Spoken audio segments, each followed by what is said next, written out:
Hello नमस्कार दोस्तों, मैं विशाल जंगेट राजस्थान यूनिवर्सिटी की तरफ से अभी की सबसे बड़ी अपडेट सामने आ रही है कि अब सभी के रेवोल्यूशन के फॉरम स्टार्ट हो चुके हैं।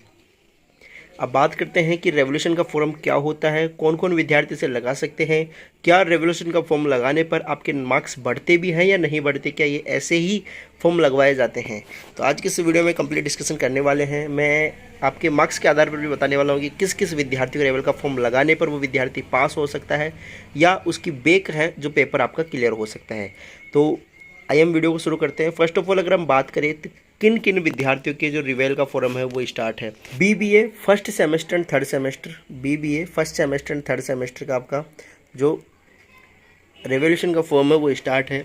BCA first semester and third semester, BCom first and third, BA first semester and third semester, BSc first semester and third semester, इन सभी की लास्ट डेट है 2 जुलाई 2025। जो भी विद्यार्थी अपने रिजल्ट से असंतुष्ट है वह विद्यार्थी फॉर्म भर सकते हैं। रिवेल के अंदर 3 चीज़ होती है, मैं आपको बता दूँ, डिटेल से बताऊँगा। और फॉर्म कैसे भरते हैं वो भी अपने चैनल पर वीडियो डली हुई है। अगर आप सेल्फ खुद फॉर्म भरना चाहते हो तो आप खुद भी भर सकते हो, और ई मित्र के माध्यम से भरवाना चाहते हो तो आप ई मित्र के माध्यम से भी भरवा सकते हो। देखो, सबसे पहले हम बात करें, 3 चीज़ होती है। क्या क्या होती है? एक तो होती है रिवेल, एक होती है स्क्रूटनी, ठीक है, एक होती है आपकी आरटीआई के तहत कॉपी घर मंगवाना। देखो, आरटीआई का मतलब होता है राइट टू इन्फॉर्मेशन। इसके अकॉर्डिंग आप अपने घर पर कॉपी मंगवा सकते हो। कॉपी मंगवाने का मतलब जो आप वहाँ पर एग्ज़ाम दे के आए थे उसके अंदर अपनी कॉपी में क्या लिखा क्या नहीं लिखा, आपकी कॉपी किस तरीके से चेक हुई, वो कॉपी आपके घर आ सकती है। लेकिन उसका कोई मतलब नहीं है, क्या करोगे आप उस कॉपी को मंगवा कर। अब बात करते हैं हम स्क्रूटनी और रिवेल से रिलेटेड। ये तो कॉपी मंगवाने का सिस्टम है, इससे आपको कोई मतलब नहीं होना चाहिए। अगर विद्यार्थी ज़्यादा ही परेशान है कि मंगवाना ही चाहता है तब ये फॉर्म लगा सकता है आरटीआई का, अन्यथा कोई आवश्यकता नहीं है। अब बात करते हैं कि रिवेल क्या है और स्क्रूटनी क्या है, नंबर किस में बढ़ते हैं किस में नहीं बढ़ते। देखो, हम बात करें सबसे पहले स्क्रूटनी की। जो स्क्रूटनी होती है इसका मतलब अगर सीधा सीधा अगर हम बात हमें समझे तो इसका मतलब होता है रीटोटलिंग। रीटोटलिंग मतलब कि हिंदी में बोले तो पुनः गणना। नाम से ही आपको समझ में आ रहा होगा, पुनः गणना का मतलब होता है जो भी टीचर, जो भी प्रोफेसर आपकी कॉपी जांच किया है, आपकी कॉपी को उसने चेक किया है, उसमें आपको नंबर दिया होगा, किसी प्रश्न में 1 नंबर, किसी में 5 नंबर, तो उन सभी नंबरों का रीटोटल करना, उनको वापस से टोटल करना, मतलब उन सभी नंबरों का जोड़ करना।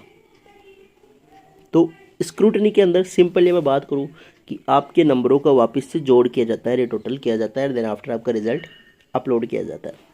अब बात करते हैं रिवेल का। रिवेल का मतलब होता है आपकी कॉपी पूरी दोबारा से चेक होना। मतलब कि जैसे पहली बार आपकी कॉपी चेक हुई थी, जैसे एक एक प्रश्न को, एक एक लाइन को पढ़ के आपकी कॉपी दोबारा से चेक की जाएगी, जिसके अंदर आपको क्या होगा कि आपके नंबर वापस से दिए जाएंगे। जिस भी क्वेश्चन में जितने नंबर बनते हैं वो नंबर आपको वापस से दिए जाएंगे। तो अगर मैं बात करूँ आपको, तो आपको फॉर्म लगाना चाहिए सिर्फ और सिर्फ रिवेल का। देखो, स्क्रूटनी में फीस लगभग वही है, 10-20-50 रुपये कम है, लेकिन आपको रिवेल का फॉर्म लगाना चाहिए। थोड़े से पैसे एक्स्ट्रा लगेंगे लेकिन इसमें नंबर बढ़ने के चांस 100% होते हैं। ठीक है, ये बात यहाँ तक आपको समझ में आई। अब सिंपली अगर हम बात करें कि रिवेल का फॉर्म है वो कौन कौन विद्यार्थी लगा सकते हैं। देखो, रिवेल के फॉर्म की अगर हम बात करें, सबसे पहले तो वे विद्यार्थी जिनके स्टार बना हुआ है, मतलब कि पेपर बेक है। अब बेक में भी कितने नंबर कम है तो मैं बता देता हूँ आपको। कम से मतलब नहीं है, पहला तो पॉइंट आपका ये होना चाहिए, क्या वास्तव में आपने कॉपी में इतना लिखा है कि आपके जितने नंबर आने चाहिए उतने नहीं आए। मतलब कि क्या वास्तव में आपने पासिंग मार्क्स जितना या उससे ज़्यादा लिखा है, या आपकी आशा से कम नंबर आए हैं, जितनी आपकी उम्मीद थी उससे कम नंबर आए हैं आपके, तो आप रिवेल लगा सकते हो। उसके अंदर फिर 100% नंबर बढ़ेंगे। ठीक है, अब वो भी कब लगाना है ये भी सुन लो मेरी बात। मतलब कि जब आपके नंबर कितने हों, नंबर आपके कम हो लगभग 5 से 10 नंबर के बीच में, पहली कंडीशन तो क्या होती है लागू, कि आपने कॉपी के अंदर लिखा भी है या नहीं लिखा। देखो, ज़बरदस्ती लगाने से, रिवेल लगाने से नंबर नहीं बढ़ेंगे, नहीं बढ़ेंगे, नहीं बढ़ेंगे। अगर आपने कॉपी में लिखा है और आपके 5 से 10 नंबर कम पड़ रहे हैं पेपर को क्लियर होने में, तो आप रिवेल लगा सकते हो, अन्यथा आपका पैसा बर्बाद होगा।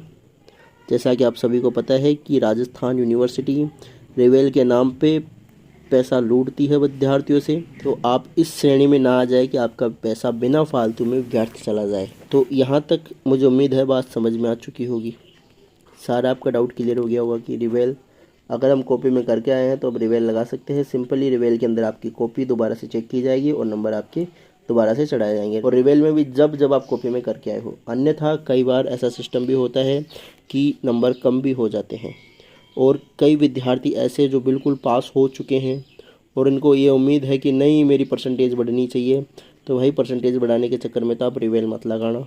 मैं बोल रहा हूँ साफ, रिवेल मत लगाना, मत लगाना, मत लगाना। बिकॉज अगर आप परसेंटेज बढ़ाने के चक्कर में अगर रिवेल लगा दिए और गलती से नंबर कम हो गए और पेपर बैक चला गया, तो फिर वो पेपर आपको दोबारा ही देना पड़ेगा। इसके अलावा कोई चांसेस नहीं है कि फिर आप बाद में ऐसा नहीं कर सकते कि नहीं रहने दो, हमारे को तो हटा दो, रिवेल जितने पहले नंबर थे उतने दे दो, ऐसा नहीं होएगा फिर। तो जब पास है वो नंबर रिवेल का फॉर्म मत लगाना, और जो भी विद्यार्थी जितने भी नंबर आपके मतलब बढ़ सकते हैं उतने, वो आपका रिवेल का फॉर्म लगा सकते हो।